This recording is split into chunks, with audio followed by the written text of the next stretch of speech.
మోషే ప్రార్థన చేశాడు, ఏంటి ప్రభు అని. ఎందుకు మోషే భయపడుతున్నావు? నీ చేతిలో ఉన్న కర్రతో నీటిని తాకు, 2 పాయలుగా అయిపోతుంది. వారు చూశారు, ఎర్ర సముద్రం 2 పాయలైపోయి నీళ్లు గోడవలే నిలబడ్డం చూశారు. ఆ మధ్యన 6 లక్షల కాలుబలం ఒంటెలు, ఎద్దులు, గాడిదలు, గొర్రెలు, పిల్లలు, తల్లులు మొత్తం నడుస్తూ ఉన్నారు. అదేమైనా ఒర్లి పడుతుందేమో అని అంటే అది గోడ మాదిరి అట్లే ఉండిపోయింది. వీళ్ళందరూ ఈ సముద్రాన్ని దాటగానే వెనకాల ఫరో సైన్యం వచ్చింది. మనం కూడా దాటుదాం, అదేదో ఓపెన్ అయిపోయిందని. అందరూ మునిగి చచ్చిపోయారు. అటు నుంచి ముందుకెళ్ళగానే మళ్ళా గొనిగారు, ఏం మోసే మమ్మల్ని చంపడానికి తీసుకొచ్చావు ఇక్కడికి, ఇక్కడ నీళ్ళు లేవు అన్నారు. ప్రభు నీళ్ళు లేవు అంటున్నారు, అంతా అరణ్యం. ఏమంటే మేము దుబాయ్ వెళ్ళిన తర్వాత దుబాయ్ నుంచి షార్జా వెళ్ళాం. మేము షార్జా నుంచి మమ్మల్ని ఆ ఒంటెలు సంచరించేటటువంటి ఆ ఎడారిలోకి తీసుకుపోయారు. ఆ ఎడారిలోనికి మేము వెళ్ళిపోయిన తర్వాత అండి, మీకు చెప్పాను ఇదివరకే, పెట్రోల్ ఏమో 2 రూపాయలు, అక్కడ డబ్బులు. పెట్రోల్ ఏమో 2 రూపాయలు, నీళ్ళేమో 60 రూపాయలు. అంత చిన్న బాటిల్ ఇచ్చారు, 1/2 లీటర్ బాటిల్. ఈ బాటిల్ మీరు మమ్మల్ని ఆ సఫారీ రైడింగ్ అంటారనమాట. అంటే కను చూపు మేరే ఎక్కడ చూసినా ఇసుక దున్నలే. ఆ ఇసుక ఇంటికి వాడుకోవడానికి ఉపయోగపడదు. ఆ ఎడారిలో మేము వెళ్ళినటువంటి ఆ సఫారీ అనబడేటటువంటి ఆ కార్లు, ఒక్కొక్క కారు 40 నుంచి 50 లక్షలు పైబడి ఉంటుంది. వాళ్ళు ఏం చేశారు అంటే ఆ టైర్లలో ఉన్నటువంటి గాలిని తీసేశారు. గాలి తీస్తే ఎట్లా అనుకుంటున్నాం మేము, ఇసుకలో గాలి ఉంటే వెళ్ళదు, కానీ గాలి లేకపోతే బండి సునాయాసంగా వెళ్తుందని అప్పుడు చూసాం. తీసుకెళ్ళిపోయారు మమ్మల్ని రైడింగ్కు. అది ఎంత స్పీడ్గా వెళ్తారంటే వాళ్ళు, ఆ ఇసుకలు గుట్టలు గుట్టలుగా ఉంటాయి. ఇలాగ వెళ్ళి పడిపోయిందిరా జీప్ అనుకుంటాం, పడిపోయింది జీప్ అనుకుంటాం. అలాగే ఇలాగ వెళ్ళి ఆ రైడింగ్ రైనలాగా తిప్పేసి మళ్ళా ఇలాగెళ్ళేసి బండంతా వాలిపోతుంది. తీసుకెళ్ళి ఎక్కడో ఒక 5 కిలోమీటర్ల మధ్యలో నిలబెట్టాడు. ఆడ నిలబడిన తర్వాత ఫోటోలు దిగుదామని దిగేమందరం. దిగిన తర్వాత ఇటు చూస్తే మేము ఏ రూట్లో వచ్చామో మాకు తెలియదు. పొరపాటుగా ఆడ గనక ఉండిపోయాము అని అంటే ఆ ఇసుకలో విషపూరితమైన సర్పాలు సాయంకాలం అయ్యేసరికి బయటకు వస్తాయి. అక్కడుండి చాలాసేపు ఫోటోలు దిగాం. కానీ మమ్మల్ని తీసుకువెళ్ళిన వాళ్ళకు కరెక్ట్గా తెలుసు కాబట్టి తీసుకొచ్చి మేము అక్కడ అడిగాం. ఎక్కడో కనుచూపు మేర ఎక్కడో చిన్నగా కనిపిస్తుంది, అక్కడ ఏంటో ఉన్నాయే అని అన్నాం. వాళ్ళు అన్నారు, అక్కడ ఒంటెలు ఉన్నాయన్నారు. అక్కడ ఎందుకున్నాయి ఒంటెలు? అది వేరే కారణం, వాళ్ళ తర్వాత చెప్పారు, వేరే స్మగ్లింగ్, అది వేరే విషయం. మరి అక్కడున్న వాళ్ళు ఎవరు అని అంటే, మేం కోవేటికి పోతున్నాం అని పోతారు చూడు ఇక్కడ నుంచి మన ఇండియన్స్. ఈ బ్యాచ్ ఆడుంది. వీళ్ళకు 3 రోజులకు ఒకసారి 2 రోజులకు ఒకసారి నీళ్లు అన్నం ఇస్తే తిని పెదవులన్నీ ఎండగాలిపోయి, అయ్యో బహుఘోరం అండి జీవితం. నీళ్లు దొరకని అరణ్యములో చచ్చిపోవాలని మేము అడిగారు. దేవుడు అన్నాడు, బండను కొట్టు. బండను కొడితే నీటి బుగ్గ వచ్చిందండి. చూశారు. అటు నుంచి వారు నడుచుకుంటూ వస్తున్నారు. వారి కాళ్ళు వాయకుండా వారిని ఎంతో సురక్షితంగా నడిపిస్తూ, పగలు మేఘం. ఇప్పుడు వేసవి కాలంలో మేఘ స్తంభం అంటే ఏంటో తెలుసా? ఏసీ 18 నుంచి 16 లోపల పెట్టుకుంటే ఎంత చల్లటి వాతావరణమో అలాంటి వాతావరణంలో ఇశ్రాయేలు నడిచారు. రాత్రి అయ్యేసరికి వారికి చలి సమీపించుకోకుండా అగ్ని స్తంభం వారి పాలెము చుట్టూ ఉంది. ఇళ్ళలోకి పాములు వస్తున్నాయి, ఇంటి ముందుకు పాములు వస్తున్నాయి. అరణ్య ప్రయాణంలో వారు తప్పు చేసి చచ్చారు తప్ప ఎక్కడ కూడా ఒక చిన్న దోమ కరిసి వారికి అనారోగ్యమైందన్నటువంటి దాఖలాలు లేవు. ఇంత సురక్షితంగా దేవుడు నడిపించుకుంటూ వచ్చి మోషే ఒకసారి ఈ బిడ్డలు వెళ్ళేటటువంటి దేశం ఎలాగుందో ముందుగానే వేగుల వారిని పంపించి చూసి రమ్మను, అలాంటి మంచి దేశం వాళ్ళకి ఇస్తున్నానయ్యా నేను, ఆ మాటలు వచ్చి చెప్పమను అనంటే 12 మంది వెళ్ళారు, గుంపుకొకరు, గోత్రానికి ఒకరు. వెళ్ళి వచ్చేటప్పుడు వారు ఎత్తుకొచ్చినటువంటి ఆ ద్రాక్ష గలలు ఒక మనిషి కాదు, 2 మనుషులు మోసుకొచ్చారు. అంజూరపు అడలు, అక్కడ నుంచి విలువైన తేనె, ఇవన్నీ తీసుకొచ్చి చూడు అక్కడ విస్తారమైనటువంటి నీటి శాతం ఉంది, మంచి పంటలు పండుతాయి, అక్కడ తేనె దొరుకుతుంది, సమృద్ధి అయినటువంటి పంటలు పండుతాయి, అక్కడ అన్ని కూడా సమృద్ధిగా ఉంది. అయితే అన్నారు. అయితే ఏంట్రా అని అన్నారు వీళ్ళు. ఇద్దరు ముందే మంచి మాట చెప్పారు. చూస్తారా మంచి మాట ఏం చెప్పారు వాళ్ళు? 30వ వచనాన్ని చూడండి, ఒక మాట చెప్తాను మీకు. సంఖ్యాకాండం 13వ అధ్యాయం 30వ వచనం. ఇద్దరు ముందు చెప్పిన మంచి మాట ఏంటంటే, కాలేబు మోషే ఎదుట జనులను నిమలపరిచి మనము నిశ్చయముగా వెళ్ళుదుము, దాని స్వాధీనపరుచుకుందుము, దానిని జయించుటకు మనకు శక్తి చాలు. ప్రియులారా, కాలేబు యెహోషువ చెప్తున్నారు, మనం వెళ్తాం. మన దేవుడు మన యందు ఆనందపడితే, ఇంతవరకు నడిపించిన దేవుడు అక్కడ పోయిన చేతులు చంపనేడు, మనల్ని తీసుకొని వెళ్తారు అని అన్నారు. ఆ మాట అనగానే 10 మంది లేచారు. నోరు మూయండ్రా, మీ ఇద్దరు కాదు, మేము చెప్పేది వినండి అన్నారు. ఏంటి అనంటే, మేము అక్కడికి వెళ్ళిన మాట వాస్తవమే, అక్కడ తేనె పంటలు అన్ని పండే మాట వాస్తవమే, కానీ అక్కడున్న వ్యక్తులు ఉన్నత దేహులు, నెఫీలీలు, వాళ్ళు చాలా ఎత్తున్నారు. వాళ్ళ ముందు మేము ఇట్లా నిలబడితే ఇట్లా చూడాల్సి వచ్చింది వాళ్ళని మేమన్నాం. అవును, ఉదాహరణకు మన మధ్యలో ఉన్న ఏదైనా ఒక చిన్న బిడ్డ రే అని అంటే ఏనాయనా అని చూసినట్టుగా వాళ్ళు చెప్పారు. వాళ్ళ ముందు మేము మిడతల వలె ఉన్నాం. వాళ్ళు గుద్దుకొకరు అందరినీ చంపేస్తారు. మనం ఆ దేశానికి వెళ్ళలేం అని విశ్వాసమును చెడగొట్టే మాటలు మాట్లాడారు 10 మంది. ఆ మాట ఎప్పుడైతే చెప్పారో, కొంతమంది ఆగిత్యములు ఉంటారు కదండి, 14వ అధ్యాయంలో చదవండి ఆ మాట. 14వ అధ్యాయం మొదటి వచనం చూద్దాం. అప్పుడు ఆ సర్వ సమాజము కేకలు ఏడ్చి ప్రజలు ఏడ్చిరి. ఇదిగో గుర్తుపెట్టుకోండి, లోకంలో నానుడే చెప్తున్నాను, అర్థం పర్థం లేకుండా ఏడ్చే ఏడుపు, ఆగిత్యం ఏడుపు ఎంత మోసం చేయాలనో అంత చేస్తుంది. ఇప్పుడు బ్యాచ్ అంతా ఏం చేశారంటే, ఒక ఆయన ఏడ్చేసరికి అదేమో తెలీదు, దోమ అందరికీ కుట్టినట్టు వరుసపెట్టి ఏడ్చిపెట్టారంతా. వరుసపెట్టి ఏడబడిచి అయ్యో కిందికి వెళ్తే వాళ్ళు అంటారు, అక్కడెందుకు మేము చావాలా, ఇక్కడికి వచ్చి మేమెందుకు చావాలా, ఈ మోసేవాడు మమ్మల్ని చంపడానికి తీసుకొస్తున్నాడు. అందరు గొల్లుమని ఏడుపు. దేవునిందు ప్రియులారా, కొడితే ఏడ్చాలా, లేకపోతే ఏదైనా గుచ్చుకుంటే ఏడ్చాలా, ఇంకొకటి ఏదైనా జరిగితే ఏడ్చాలా? ఆగిత్యం ఏడుపు ఏడుస్తారు చూడండి. కొంపకు ముందు ఒక వాకిలి వెనక వాకిలి లేదనుకోండి, గోడ పగలబెట్టి పెడతారు ఒకటి ఇంకోటి. ఈ బ్యాచ్ అదే. ఆ 10 మంది చెప్పడం, చెప్పండి, ఈ మిగతా వాళ్ళందరూ ఏడ్చడం. ఏమైంది లాస్ట్కు? ఏమైంది? దేవుడు ఆయన మాట్లాడినటువంటి మాట ఏంటి అనంటే, ఒక మాట చూస్తారా మీరు అక్కడ 14వ అధ్యాయము 29-30 వచనాలు చూద్దాం ఒకసారి. 29-30 వచనాలు చూద్దాం.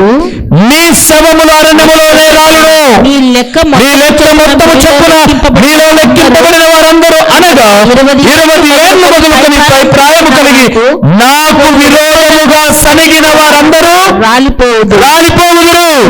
యెఫున్నె కుమారుడైన కాలేబును, నూను కుమారుడైన యెహోషువ తప్ప మిమ్మును నివసింపచేయుదునని నేను ప్రమాణము చేసిన దేశమందు మీలో ఎవడు ప్రవేశింపరు. ఇది ఖచ్చితం. ప్రతి దానికి విశ్వాసాన్ని చెడగొట్టుకుంటే పరలోకం వెళ్ళరు, రాలిపోతారు అరణ్యములో అన్నాడు. రాలిపోయారా? అందరు ఇక్కడ చచ్చిపోయారు. కానీ 40 సంవత్సరాల ప్రయాణాన్ని కొనసాగించుకుంటూ కానాను చేరిన వ్యక్తులు ఇద్దరు, యెహోషువ, కాలేబు. ఎందుకు? వారు ఎన్ని రకరకాలైన మాటలు విన్నా తమ విశ్వాసాన్ని వాళ్ళు ఏం చేయలే, చెరుపుకోలే. దేవుని ప్రియబిడ్డలారా, మన ఆధ్యాత్మిక జీవితాలలో తల చెడుపుకుంటే దూకోవచ్చండి, వస్త్రం చినిగిపోతే చెడిపోతే కొనుక్కోవచ్చండి, మనసు చెడగొట్టుకోకూడదు. దానికన్నా విశ్వాసాన్ని ఏం చేయకూడదు, చెరుపుకోకూడదు. చాలా మంది ఇంజెక్ట్ చేస్తారు. మీకు ఒక మాట చెప్తానండి, నేను సేవ ప్రారంభించిన తొలి దినాల్లో, సేవ ప్రారంభం తర్వాత, ఈ మందిరం కట్టిన తర్వాత, ఇక్కడ మందిరం కట్టిన తర్వాత, చిన్న మందిరం 18 అడుగులు వెడల్పు, 37 అడుగులు పొడవు, ప్రారంభ దినాల్లో కట్టిన మందిరం. నాకు కొలతలు, ఆ రోజు మేము పెట్టిన ఖర్చు, ఈ రోజు వరకు ఇచ్చినది ప్రతిదీ నా కంప్యూటర్లో ఉండవు, కానీ నా దగ్గర లెక్కలు ఉంటాయి. ఎందుకంటే నేను ప్రార్థన చేస్తూ ఉంటాను కాబట్టి. మేము అందరం ఇక్కడ కట్టాం 2006వ సంవత్సరం. ఒక నిందలు వచ్చాయా, ఒక అవమానాలు వచ్చాయా, ఒక బాధలు వచ్చాయా? అమ్మమ్మమ్మ వాళ్ళు ఎంతోల్లో అని అన్నారు. అమ్మా వాళ్ళతో పెట్టుకున్నారా అయిపోయిపోంగా అని అన్నారు. నేను అంటాను, దావీదు గొల్యాతు ఇద్దరు యుద్ధం జరుగుతుంది. ఇశ్రాయేలు అందరూ ఏమనుకున్నారంటే, అమ్మా అంతెత్తున్నాడు వాడు చంపేస్తారా అని వచ్చేశారు. కానీ దావీదు అన్నాడు, వాడు ఎత్తున్నాడు కాబట్టి రాయి ఇసిరితే ఎక్కడో చోట తగులుతుంది ఖచ్చితంగా. ఇందులోడు ఎక్కడో చోట తగులుతుంది కాబట్టి ఒడిశాలో ఉన్న రాయి గురి పెడదాం కరెక్ట్ అయిన ప్లేస్. ఎందుకంటే వాని తల ఇంతుంది. అందరూ వాని ఎత్తు చూసి భయపడ్డారు. అదే అడ్వాన్స్ గా తీసుకున్నాడు దావీదు, ఈజీగా కొట్టచ్చు వీనని. ఈ సేవ ప్రారంభ జీవితంలో, ఆ ప్రారంభ దినాల్లో ప్రతి ఒక్కరూ నీచంగా మాట్లాడిన వారు ఉన్నారు. రకరకాలైన దూషణలు ఉన్నాయి. కూలుస్తామన్నారు, కాలుస్తామన్నారు, పడగొడతామన్నారు. 100 మంది ఒకేసారి ఎలాగొచ్చారండి, 100 మంది. ఈ వెనక పక్కన తంత కడుతున్న 100 మంది వచ్చారు, మాకు రోడ్డు కావాలని. రోడ్డే కావాలి కదా, ఇస్తాం ఉండి మిమ్మల్ని అన్నారు. కరెక్ట్గా వారం తిరగలే అండి, ఒక జబ్బు చేత మంచం మీద పడి చనిపోయేంత వరకు మంచానికే పరిమితమై చనిపోయారు. ఆ రోజు భయపెట్టారని, వాళ్ళు గొప్పోళ్ళని, లావోళ్ళని విశ్వాసాన్ని చెడగొట్టుకుంటే ఈరోజు ఈ రీతిగా దేవుని ఆరాధించడానికి అవకాశము ఉండేది కాదు. మీరు భయపడతారేమో అండి తాటాక చప్పులకు మనంగా, మావాడంతటోడు మావిడెంతటోడని. నా దేవుడు నాకు ఇచ్చిన వాక్యం ఏంటో తెలుసా? నీకు కూడా ఇచ్చాడు ఆ వాక్యం. 365 ప్లస్ లీవ్ సంవత్సరంతో సహా కలిపి చెప్పిన మాట ఏంటంటే, భయపడకుడి. ఎందుకండి భయపడాలి? ఎందుకు భయపడాలి? మా అత్త, మా మామ, మా ప్రారంభ దినాల్లో, మాకు వివాహం అయిన తర్వాత వైఎస్ ప్రకాష్ రెడ్డి మైన్స్ లో నేను మైనింగ్ లో సూపర్వైజర్ గా పనిచేస్తున్నాను. మా అత్తగారు టీచరు, మా మామగారు టీచరు, ఇద్దరు వెళ్ళి ఒక ఇష్యూను తీసుకుని వెళ్ళి వైఎస్ మనోహర్ రెడ్డి గారికి చెప్పారు. సార్ మీరు పిలిపియండి సార్, అతన్ని మాట్లాడండి సార్, మేము ఇలాంటి అలాగా అని చెప్పేశానన్నారు. డ్యూటీ నుంచి వచ్చేటప్పుడు చెప్పారు, మిమ్మల్ని అక్కడికి రమ్మన్నారు పలానా ఆయన అని చెప్పేసి. వెళ్ళాను నేను లోపలికి. ఏంటి సార్ పిలిచారంట? లోపల ఉన్నారు మా మామ, మా అత్త ఇద్దరున్నారు అక్కడ. ఏంటి సార్ అని పిలిచారంట అన్నాను. ఏమయ్యా నువ్వు ఏదో పెద్దగా ఇది అనుకుంటున్నావంట, అది ఇది అన్నాను. నన్ను ఎందుకు పిలిచారో చెప్పండి. అదే వీళ్ళు వచ్చారు నా దగ్గరికి, వస్తే వాళ్ళతో మాట్లాడు పోతున్నానన్న. పులివెందల్లో ఏడా ఉండలేవు అని అన్నాడు. పులివెందల్లోనే ఉంటా. నిజంగా చెప్తున్నానండి, తాగుడు బోతలను, అప్పులు ఎగరనోరిని కొట్టేటటువంటి శక్తి కాదు నాది. నా దేవుని ఎదుట నిలబడేటటువంటి ధైర్యం ఏంటంటే నా విశ్వాసం. అంతే. నా విశ్వాసాన్ని నేను చెడగొట్టుకోను.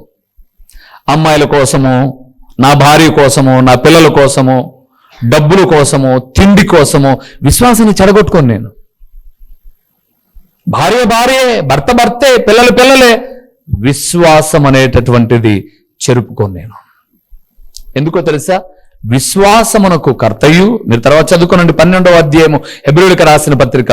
విశ్వాసమునకు కర్తయు దాన్ని కొనసాగించువాడనైన యేసు వైపు చూస్తూ వెళ్ళేటప్పుడు ఎవరండి చంపుతారా?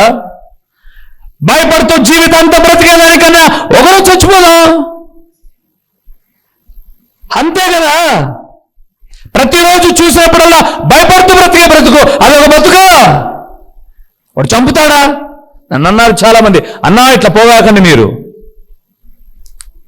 ఇట్లా పోగాకండి మీరు. మీ గురించి ఇక్కడ రాచర్చికి వెళ్ళే ఆడబిడ్డలు పాపం అక్కడున్న స్త్రీలు మీ మీద ఒక ప్రత్యేకమైన నిఘా పెట్టారన్నా.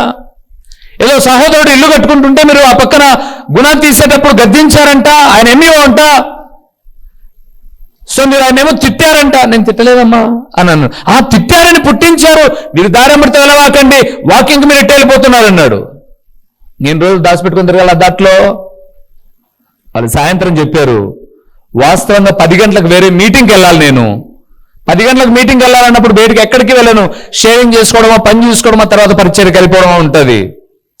6:30కే ఆ దారిలో వెళ్తున్నాను నేను. ఎవరెవరైతే నువ్వు నిలబడతారన్నారో నిలబడ్డాను వాళ్ళ దగ్గర. నిలబడ్డా. ఏం ఫాదర్ ఏదో గట్టిగా అన్నావంటే నువ్వు విన్నావన్నా? అదే చెప్పారంటే ఎన్నో చెప్తారు. చెబితే చెప్పిన మాటన్ని వింటావా? సరే, ఈ ఫాదర్ ఎలాంటోడో, దేవుని సేవలో ఎలాంటి ఉన్నాయో, వాక్యం ఎలా చెప్తారో రోజు కూర్చొని వినండి ఒక రోజు. అదే జాగ్రత్త. జాగ్రత్తగానే వెళ్తున్నా అన్న, వాకింగ్కు జాగ్రత్తగానే వెళ్తున్నా. ఇంకా దారి దాచిపెట్టుకొని తిరగాల. విశ్వాసము కలిగిన వాడు ప్రతి చిన్న దానికి ఏం కదండి భయపడరు. అలాంటి విశ్వాసాన్ని నూరిపోస్తున్నానండి మీకు ప్రతి ఆదివారము. అలాంటి విశ్వాసాన్ని నూరిపోస్తున్నానండి ప్రతి మంగళ శుక్రవారము. మీరే భయపడితే మీ పిల్లలు ఏమైపోతారు? భయపడే వాళ్ళకు ధైర్యం చెప్పాల్సిన తల్లిదండ్రులైనా మీరే భయపడితే మీ పిల్లలు ఏమైపోతారు? అందుకే మీరు ధైర్యంగా, ఏదో పొరపాట్లు జరిగాయా? అఫ్ కోర్స్ పొరపాట్లు జరిగిండొచ్చు, పిల్లల వల్లనో కుటుంబం వల్లనో. కానీ ఆ పొరపాటుకు కారణం నేను కాదు, ఆ పొరపాటు చేయమన్నది నేను కాదు. అలాగని నేను నా విశ్వాసాన్ని పోగొట్టుకోవాల్సిన అవసరం లేదు. అందుకే పౌలే ఒక మాట అన్నాడు. ఆ మాట చూద్దాం ఒకసారి, రండి చూద్దాం. తిమోతికి రాసిన 2వ పత్రిక 4వ అధ్యాయము 7వ వచనాన్ని ఒకసారి చూద్దాం ప్రియులారా. తిమోతికి రాసిన 2వ పత్రిక 4వ అధ్యాయము 7వ వచనంలో ఒక అద్భుతకరమైన మాట పలికాడు అపోస్తలుడైన పౌలు. చూడండి ఏం మాట్లాడాడు. మంచి పోరాటము పోరాడితిని, నా పరుగు కడముట్టించితిని, విశ్వాసము కాపాడుకుంటుని. ఏం చేశాడంట? విశ్వాసాన్ని కాపాడుకున్నాడంట. ప్రియులారా, నాకు ప్రతిదీ తెలుసండి. ఏ ఇంటి మీదికి దాడి జరిగితే ఇంటిల్లిపాది పారిపోయిన సందర్భాలున్నాయి. కానీ ఒకటి మాత్రం చెప్పగలను, విశ్వాసి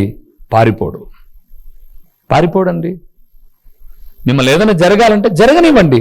బైబిల్ గ్రంథం సెలవిచ్చిన మాట ఒకటి చెప్తాను, ఆయన అనుమతి లేకుండా మీ తల వెంట్రుకల్లో ఒకటి కూడా రాదు. ఆ విశ్వాసాన్ని కలిగి ఉండండి.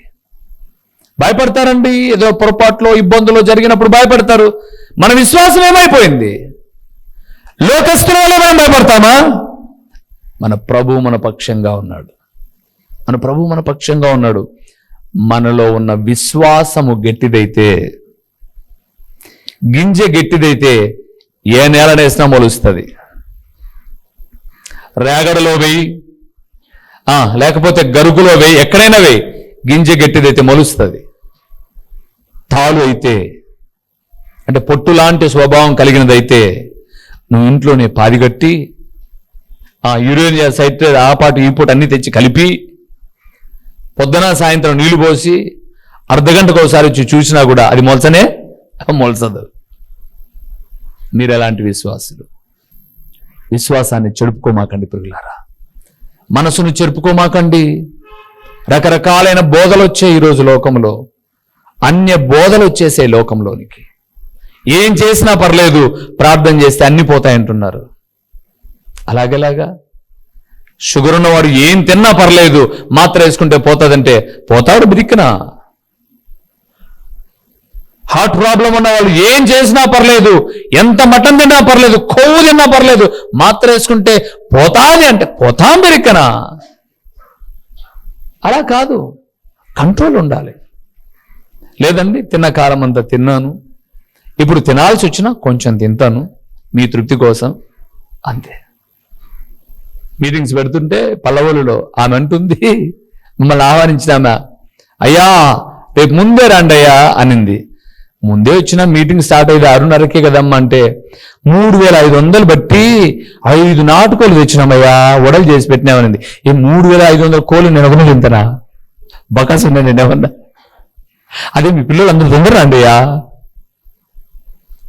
తినే మా బకాసులు పిలిచిపోతా వద్దు, న్యాయం చేసి వస్తారా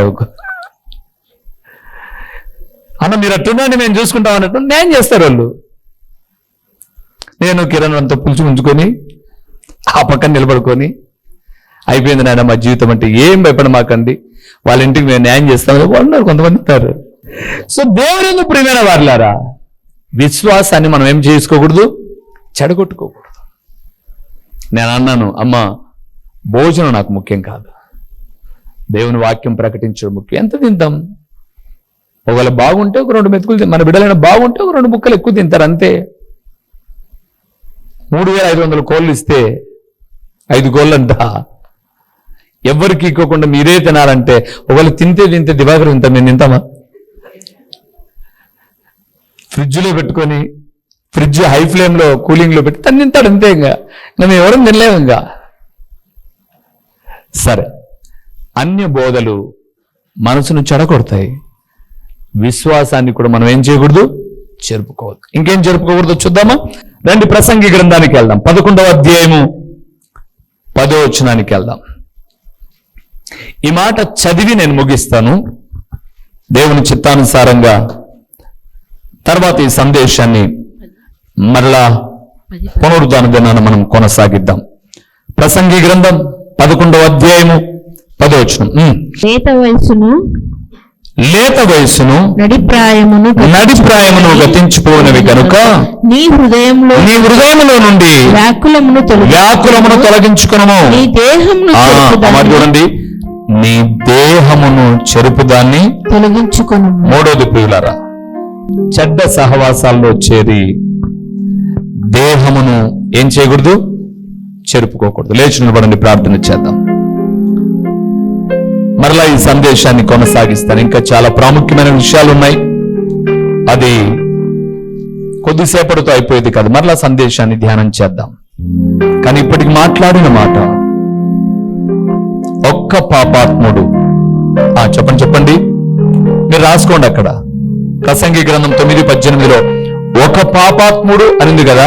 ఇంకా మీకు అభిమానం ఎక్కువైతే ఒక పాపాత్మురాలు, ఓ స్త్రీ రేపరా అన్నట్టు, ఒక పాపాత్మురాలు అనేకమైన మంచి పనులను చెడగొడుతుంది. ఒక పాపాత్ముడు అనేక మంచి స్నేహాలను చెడగొడతాడు. ఆ పాపాత్ముడు, ఆ పాపాత్మురాలు మనం కాకుంటే చాలు. మన మనసు చెడగొట్టుకోవద్దు, మన విశ్వాసాన్ని చెడగొట్టుకోవద్దు, మన దేహాన్ని చెడగొట్టుకోవద్దు, మన సంఘాన్ని చెడగొట్టుకోవద్దు, మన జ్ఞానాన్ని చెడగొట్టుకోవద్దు. ఆ విషయాలు తర్వాత మీకు వివరిస్తాను. ప్రార్థన చేద్దాం. దేవా, నేనెప్పుడు నా విశ్వాసాన్ని కోల్పోకుండా, మరలా చెప్తున్నానండి, మీరెవరైనా మాట్లాడితే మీకన్నా గట్టిగా మాట్లాడగలను నేను. లోకంలో అన్ని తిరిగి వచ్చిన వాడిని మిమ్మల్ని మాట్లాడడం నాకు పెద్ద వింత కాదు. కానీ మిమ్మల్ని గౌరవిస్తాను. నేను పెద్దోళ్ళని గౌరవిస్తాను, నా బిడ్డలని గౌరవిస్తాను. నువ్వు క్యా అంటే నేను క్యా అనడం పెద్ద వింతేం కాదు నాకు. నువ్వు మహా తిరిగితే ఈ ఊరు 2 ఊర్లు తిరిగింటావేమో. 26 సంవత్సరాల్లో 100 గ్రామాలు, 100 పల్లెలు తిరిగినవన్నీ ఎంతమందిని చూసింటాను. లైట్ కట్టేటప్పుడు ఒకడు బెదిరించింటాడు, మైకు పెట్టినప్పుడు ఒకడొచ్చి బెదిరించింటాడు, వాక్యం చెప్పేటప్పుడు ఒకడొచ్చి బెదిరించింటాడు. వాళ్ళంతా భయపడింటే ఈ రోజుకి వచ్చేవాన్నా? కాబట్టి భయపడమాకండి, విశ్వాసముతో ముందుకు వెళ్ళండి. మీరు నడవలేకున్నారా? అక్కడ యేసు ప్రభు ఉన్నాడని చూడండి. ఎలాగో ఒకలాగా ఆయన దగ్గరికి వెళ్దాం, ఆయన నిలబెట్టి నడిపిస్తాడు. తలలు ఉంచుదామా, కళ్ళు మూద్దాం. మనసు చెడగొట్టుకోవద్దు, విశ్వాసాన్ని చెడగొట్టుకోవద్దు. ఇంకా చెడగొట్టుకోకూడనివి ఏవో కొన్ని విషయాలు తర్వాత ధ్యానం చేద్దాం, ప్రార్థన చేద్దాం. మహోన్నతుడైన దేవ, మహాగణుడైన పరలోకపు తండ్రి, మీ ఘననామమునకు స్తోత్రములు నాయనా. కొరింథీయులకు రాసిన మొదటి పత్రిక 15:33లో దుష్ట సాంగత్యము మంచి నడవడిని చెడగొడుతుంది అని చూశాం. ప్రసంగి గ్రంథము 9:18లో ఒక పాపాత్ముడు అనేకమైన మంచి పనులను చెడగొట్టును అని చూశాం. అవును తండ్రి, చెడిపోయిన పండే బాగున్న పండ్లను కూడా చెడగొడుతుంది. చెడ్డ మనస్సు కలిగిన వారే మంచి మనస్సు కలిగిన వారిని కూడా చెడగొట్టడానికి ప్రయత్నం చేస్తారు. అలాంటి స్థితిలో సొంత బోధలు, హుమేనే ఫిలేతు అనబడేవారు, కనానును వేగులు చూడ్డానికి వెళ్ళిన 12 మందిలో 10 మంది ఉన్నారు. నాయనా, ఈ వాక్యం విన్న నీ బిడ్డలమైన మేము మా మనస్సును ధైర్యపరుచుకుని నిబ్బరపరుచుకోవడానికి, మా విశ్వాసాన్ని మేము బలపరుచుకుంటూ ముందుకు వెళ్ళడానికి, మా విశ్వాసాన్ని అంతవరకు కాపాడుకోవడానికి, మా దేహాన్ని చెడగొట్టుకోకుండా నీతిగా బ్రతకడానికి మీరు కృప చూపండి. ప్రకటించిన ఈ పరలోకపు సంగతులు వ్యర్థముగా పోకుండా సారవంతమైన నేలను పడిన విత్తనం వలె 30దంతలుగా 60దంతలుగా 100 ఫలింపచేసి మీ ఘననామానికి మహిమ ఘనత ప్రభావాలు మీరు కలుగు చేసుకునమని యేసు నామములో అడిగి పొంది ఉన్నాము తండ్రి. ఆమేన్. మా చిరునామా దైవజనులు బ్రదర్ ఓ రూబేన్ గారు, క్రీస్తు ప్రార్థనా మందిరం, డోర్ నెంబర్ 1-10-386, నగరిగుట్ట, పులివెందుల, కడప జిల్లా. మీ ప్రార్థనా అవసరాల కొరకై సెల్ నంబర్ 9989067409.